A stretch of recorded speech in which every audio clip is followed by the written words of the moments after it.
Hey fam, I'm back. For my new viewers, welcome. My name is Elle. My intention was to connect with you all much more often than I have been. But as you all have probably been experiencing as well, I have been trying to acclimate to all of the different new energies that we have been surrounded by, as well as just really working through everything and acquiring new tools, doing a lot of healing. I started to communicate with my beloved twin flame again. And it just seems like everything in life is progressing forward much more quickly now, which I'm sure that you all are experiencing that as well. So I decided to take a little more time so that I could really digest what I had been experiencing, so that when I did come back to connect with you all, I could have some more tools and I can give you a much more well-rounded perspective on what I have been experiencing instead of recording while I had been experiencing everything, because fam, I know that you all are going through it too. It was not pretty. I'm a Pisces, so the Mercury retrograde hit me pretty hard, and it wasn't hard in a bad way. Let me put that on vibrate. So it wasn't hard in a bad way at all. Actually, I don't experience Mercury retrograde in a quote unquote bad way. I've never experienced it in a bad way. I have experienced the delays in traffic and travel, and I've also noticed the air of miscommunication, but I don't view it as a bad thing. I view it as a way for me to actually take my time and be more mindful and conscious of how I communicate, and also how I interpret what it is the other people are communicating and how they're communicating and how I interpret that. So I think I've always felt like Mercury retrograde is a really, really great time, and I look forward to it actually, because it gives me that time to slow down and really look at different areas of my life with a microscope. And I like to do that stuff anyway, because I do have a lot of Virgo tendencies, as well as me being a Pisces. I also have a lot of Aquarius tendencies. My moon is in Aquarius. But enough about all of that stuff. The reason that I did come back and connect with you all like this is because I have decided that I wanted to, like, I've been looking at a lot of tarot card readers on YouTube, and I think that tarot card readings are very valuable,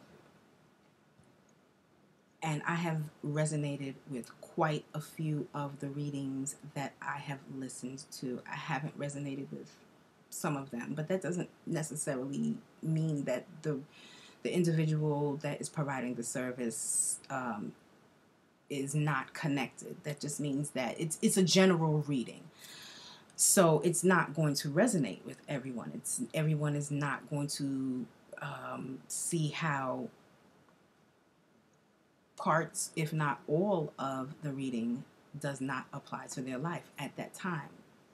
A lot of things that there's quite a few things about tarot card readings that people may not understand. One is that when a tarot card reader is doing a reading, although the tarot card reader may go through a process of cleansing and clearing their self and their energy so that they are a clear channel to provide clear readings from the divine for their client, we also have to bear in mind that the reader is touching the cards. So some of their energy is still getting on the tarot cards. So some of the energies and some of the information sometimes some of the information may not resonate with you, especially when it's a general reading and or a personal reading, is because the card reader's energy is also on the tarot cards. I don't necessarily have a service where I provide tarot card readings because I am conscious of that, and I like to, like, I have done tarot card readings for my friends and family, and my tarot card readings are very unconventional. I don't like to touch the cards, so I will bring all of my tarot cards to them, or they'll come to me and I will have them touch the cards. I will not touch the cards until after they touch the cards.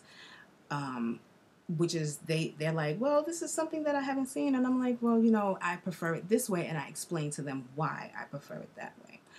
Another thing that I want to mention about tarot card readings is that tarot is a tool. It is not the end all be all.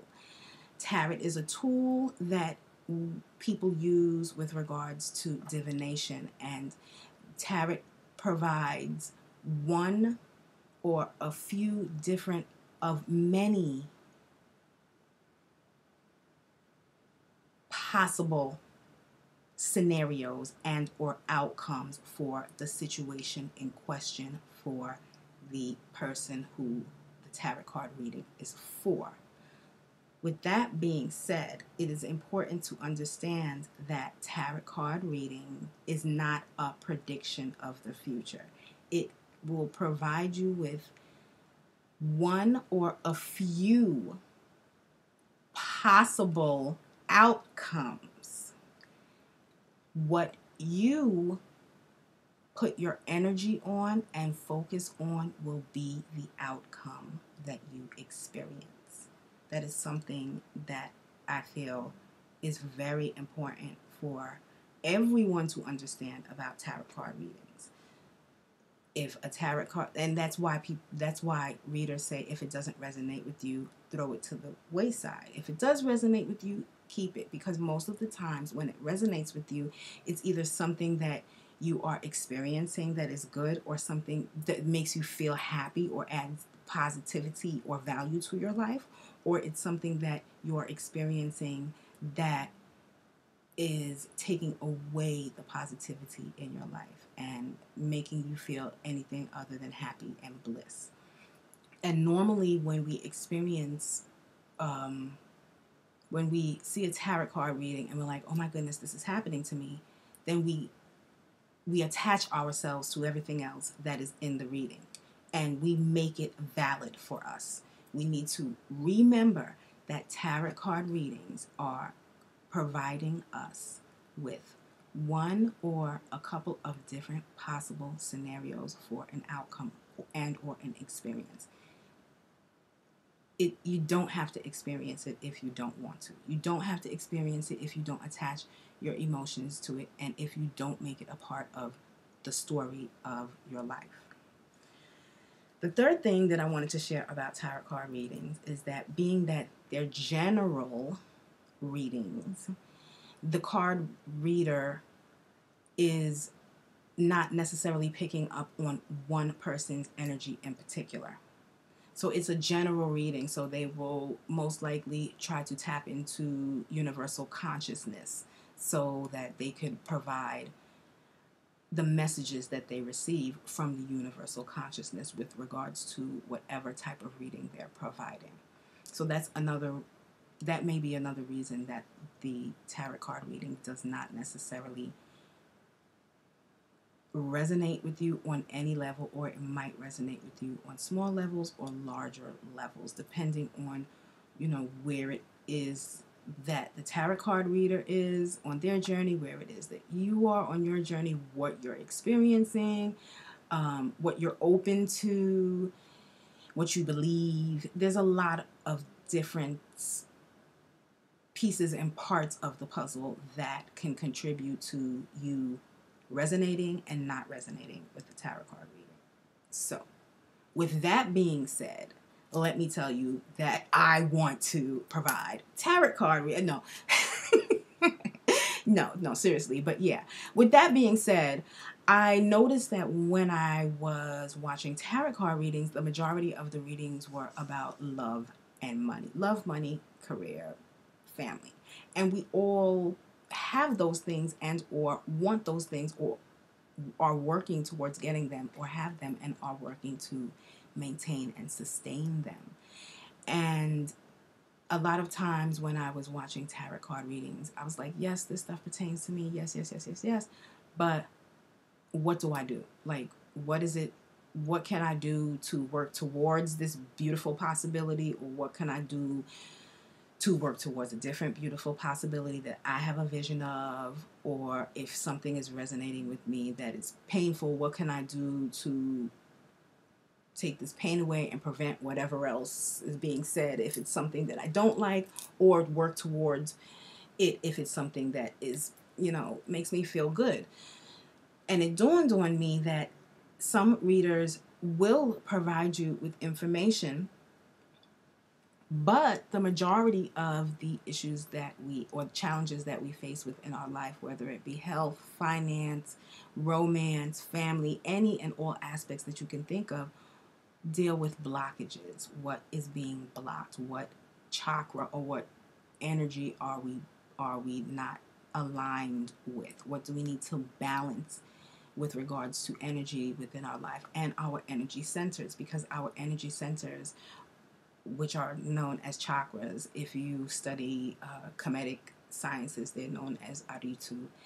They are points that are out in our body and also outside of our body. We have them higher above our head and lower below our feet, but they are energy centers that spin. And it's said that they're supposed to spin in one direction. If they spin in one direction, then they're fine. If they spin in the other direction, they're off. I've heard so many different things, but I'm just saying, as long as they are active and spinning in whatever direction they're supposed to be spinning for you, and they are able to take in universal life force energy at a balanced rate, then everything is fine in your life. If your chakras are all fine, then you will experience life in a different way because you are able to process the energy more efficiently.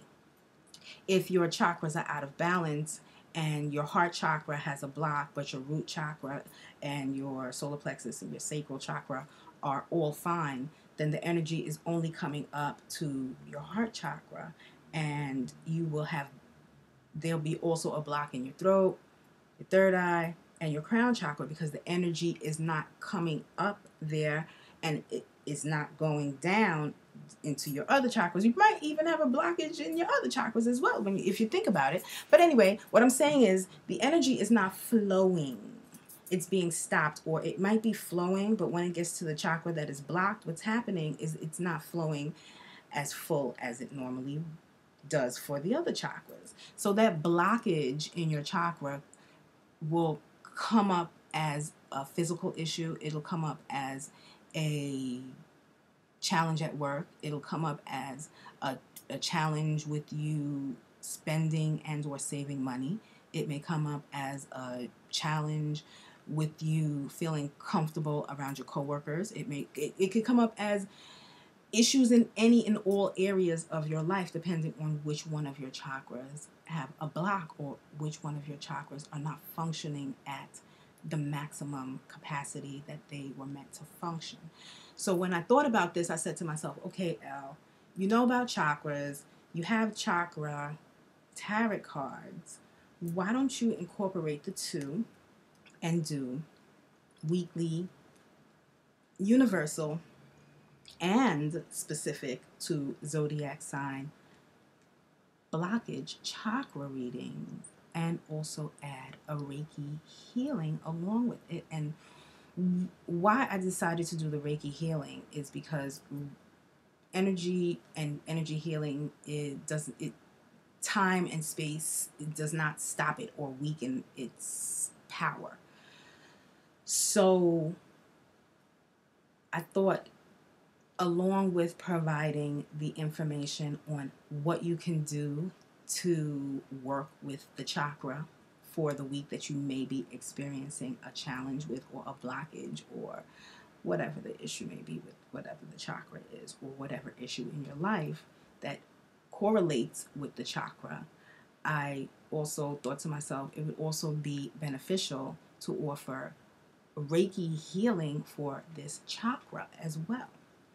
That's if you want it. The Reiki will be at the end of each video. If you decide to open up and remember and realign with the energy, you can. If you decide that you don't want to, then you don't necessarily have to watch the last couple of minutes of the video. So I decided to do it like that instead of just infuse the whole video with Reiki healing, just in case some people don't want to align with me channeling that energy to them. So that's another one of the reasons why I decided to reconnect, because I've decided to do this. And the deck that I will be using is Chakra Wisdom Oracle, and it is from Tori Hartman. And this is the book. You can see that. And these are the cards. And so don't worry, I'm going to do that back. So I really like these cards, and I think that this is like a really cool idea. I'm hoping that you all will find value in it as well. These cards,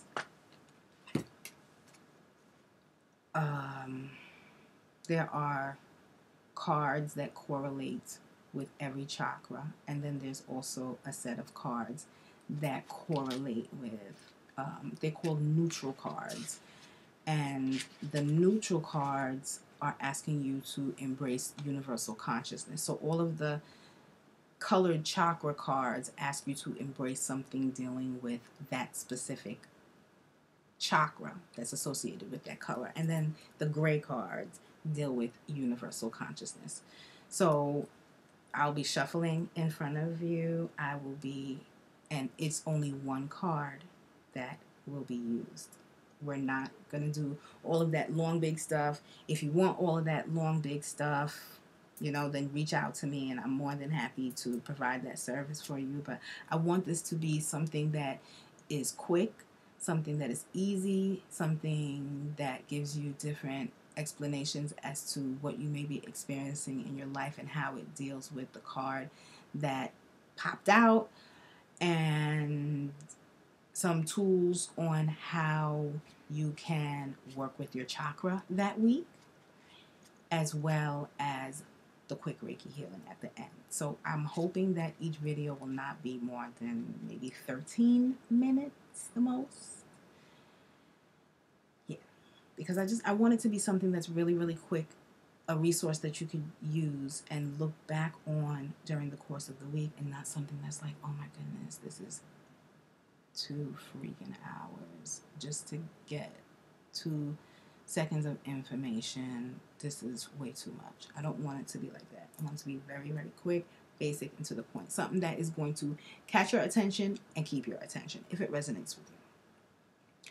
So, yeah, and I'm going to be sharing some information about what has been going on with me and my beloved fam. This is so I thought that us being in the separation phase was challenging.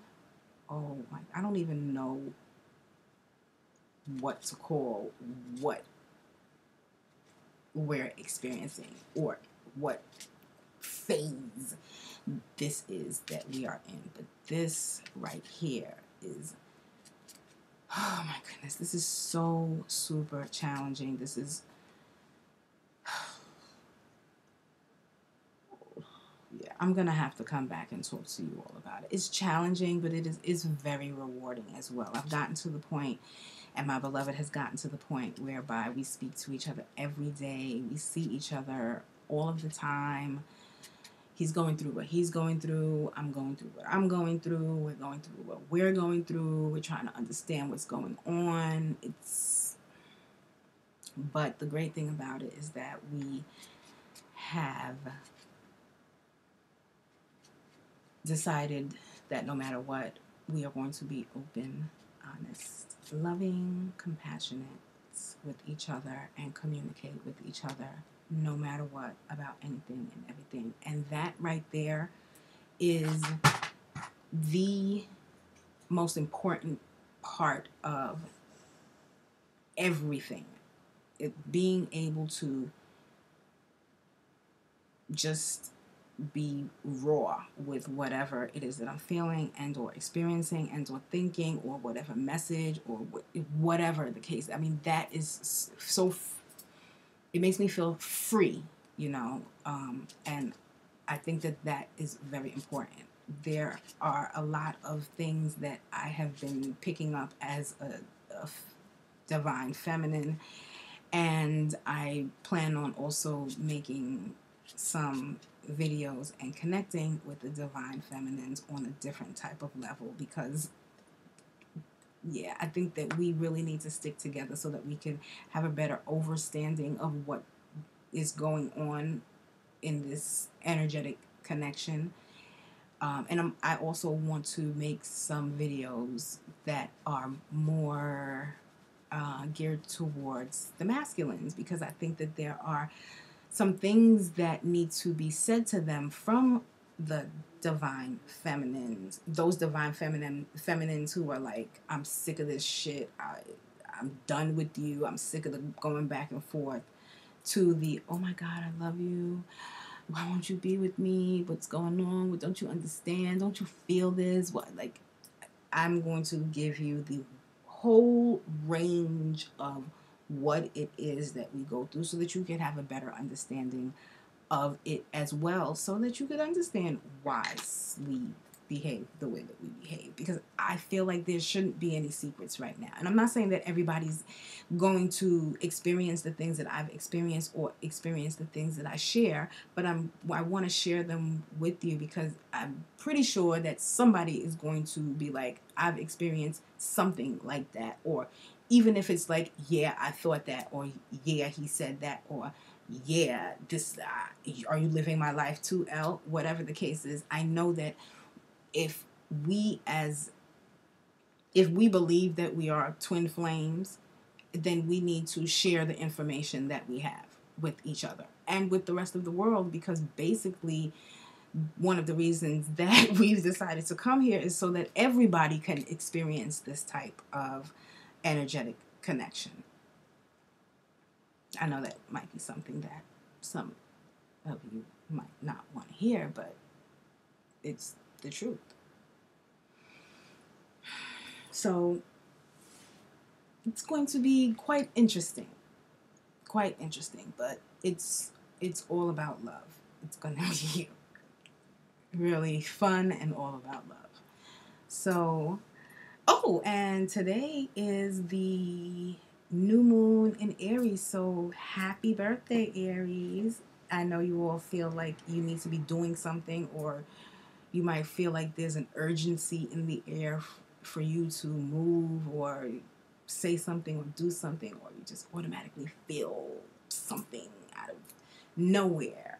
That's Aries. You know, you just want to get it done. You just like trendsetter. You got to do that thing that you was thinking about doing 5 years ago. Now you got the courage to do it. So happy new moon in Aries. I will be coming back very soon with those weekly readings. So stay tuned. If you want to start working on your chakras, get down to the nitty gritty of all of the issues and challenges that you're facing, you start to heal from the inside so that it can reflect on the outside. And that's what it's all about, fam. So I will check you all later.